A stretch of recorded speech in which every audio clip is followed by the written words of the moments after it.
What's up everybody, we're back for some more Malifaux lore, and this week we're going over Nekima from the Neverborn. So spoilers coming up for all of her stories, and you can find a list of those stories in the description below. Don't forget to like and subscribe to help support the channel and get this video in front of more people. And with that out of the way, let's get into Nekima. Nekima is the oldest and the strongest of the Nephilim, and she assumed that she would become the next leader of her kind. Her strength and thirst for blood allowed her to lead through fear, and everyone came to respect her, except for her sister Lilith. When the first breach opened, and the humans came through, Nekima gave in to her urges, and went on raids, slaughtering the weak-fleshed creatures. However, Lilith sat back, studying the invaders, and learned how to get around their magical defenses. When the time came to chase away the last of the humans and close the breach, Nekima was overrun with bloodlust, and slaughtered many. But when the ordeal was over, she came to find that her sister Lilith had assumed the role as the leader of the Nephilim. She had taken her time to surround herself with powerful allies, enough to make even Nekima think twice about moving against her. The elder sister has spent the last century recruiting other Nephilim who are dissatisfied with Lilith's rule, and she plans to one day challenge her sister, who she will slaughter, and take back the throne that is rightfully hers.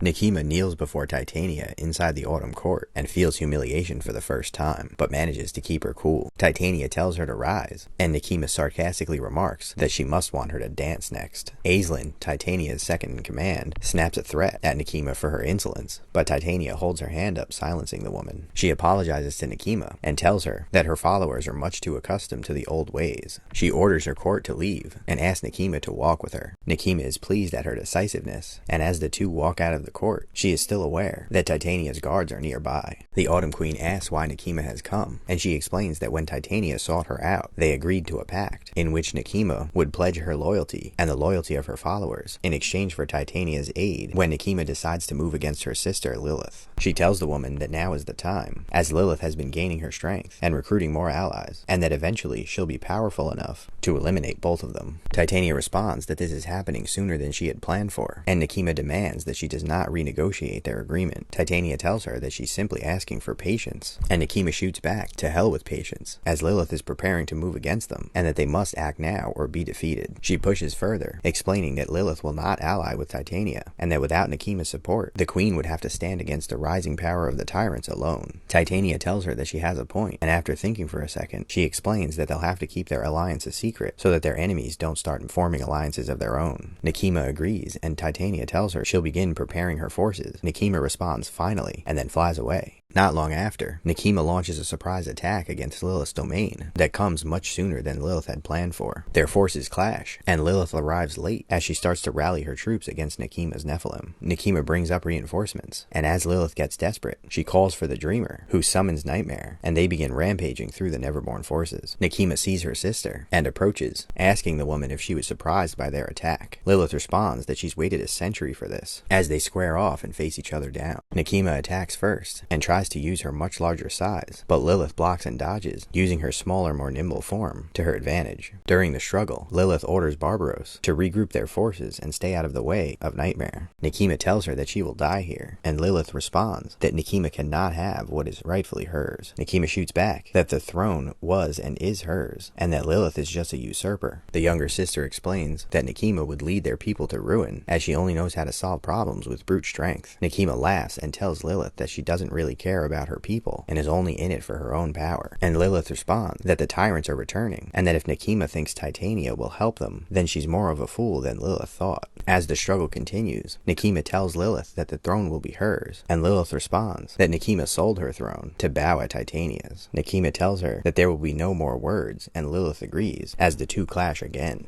Lilith slashes Nekima in the hip, but an earlier wound slows her down, and Nekima is able to headbutt her, throwing her off balance, and the larger woman seizes the opportunity and stabs Lilith in the chest. Lilith screams out in pain and falls to the ground as Nekima gets ready to finish her off. Just then Zoraida approaches and casts a spell at Nekima, causing her to go blind, as she yells out, telling the witch to stay out of it, and swinging her sword wildly. Zoraida calls for Nightmare, and the large creature charges through and slams into Nekima. In her blindness, she decides to retreat and flies away as Nightmare grasps at her heels. Years ago, Nekima and Lilith were so close that it was as if they had the same soul. One day, they bumped into a strange woman who gave them a prophecy that neither of them can rule while the other still lives. This prophecy led to a century of war that resulted in Lilith's defeat. However, her friends were able to save her life by sealing her inside Nythera, the same tomb that once held Titania. Now, Nekima is queen of the Nephilim, but Titania still remains, and as the Fae Queen's power grows, Nekima struggles to hold on to her power. She senses Titania's plots around every corner and sees the encroachment of the humans on her territory. As a result, Nekima looks into the hidden corners of Malifaux to try to uncover the secrets of the past in order to better stand against her enemies.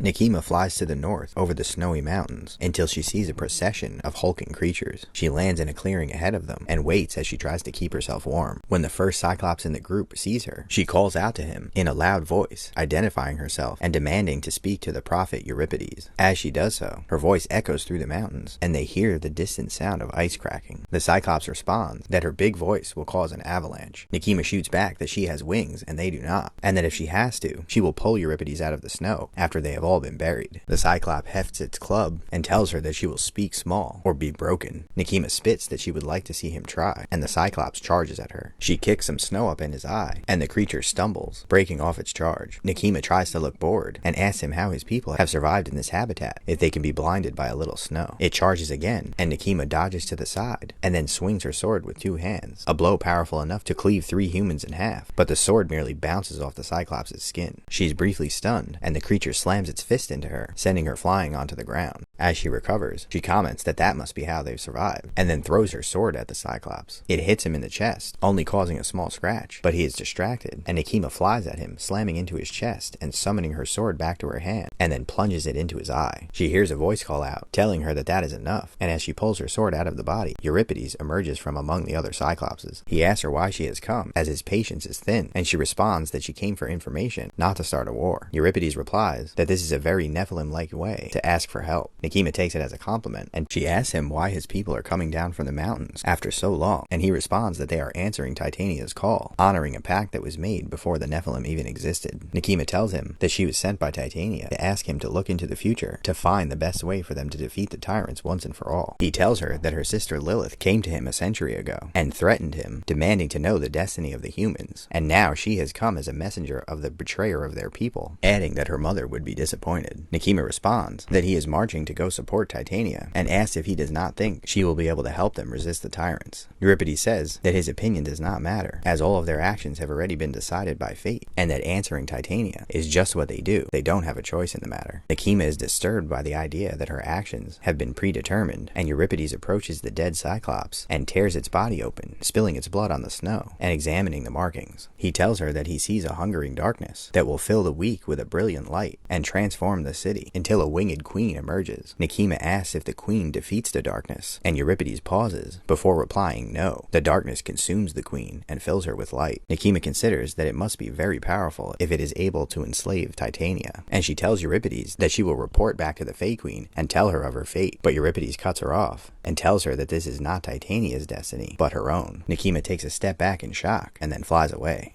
Later, she returns to her throne near the blood pits, and one of her Nephilim report to her that her servants have been summoned and are already approaching. She watches as several humans get sacrificed, spilling their blood into a pit where her young are being held, allowing them to feed on the blood and accelerating their growth cycle so that she can raise an army faster. Tuco Ortega and Angel Eyes approach, and Nekima tells them that she has a job for them. She explains that she wants them to go to the city and kill Jacob Lynch. They immediately object, pointing out that Jacob Lynch has powerful allies, not all of who are human, and that it will be very hard to pull off an assassination. They start to bicker with each other, and Nekima slams her fist down, telling them that they will do this simple task or she will start to question their usefulness. The 2 half-bloods walk away and recruit 2 more of their kind to accomplish their task. They hatch a plan to sneak into the Honeypot Casino and fight their way towards Jacob Lynch, but he and his allies are able to fight them off, defeating the 2 half-bloods and forcing Angel Eyes and Tuco to retreat. They return to Nekima and inform her of what transpired, and Nekima responds that she's surprised they didn't try to run away after they failed. Tuco asks where they would have gone, and Nekima says nowhere, but then explains that while they failed, her goal was still accomplished, because whatever Jacob was doing in the honeypot will no doubt have been ruined, and the man will probably flee to Earth. She dismisses them, and they walk away, thinking about how Nekima has underestimated Jacob.